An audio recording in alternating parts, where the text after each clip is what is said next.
Hey everyone, welcome back to How to Wave. If Instagram Reels are not loading on your PC or laptop, here's how to fix the issue quickly. First, clear your browser cache and cookies, open your browser settings, find the privacy and security section, and clear browsing data. This removes any corrupted files causing the issue. Next, make sure your browser is up to date.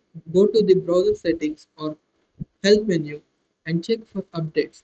An outdated browser can cause Instagram features like Reels to malfunction.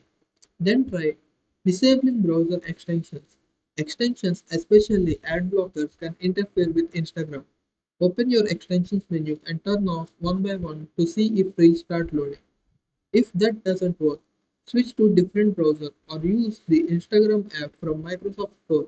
Sometimes browser compatibility causes loading issues. Finally, check your internet connection. Run a speed test to ensure you have a stable connection, as slow internet can prevent reels from loading properly. Thank you for watching How to Web. If this video helped you, don't forget to like, share, and subscribe for more quick fixes.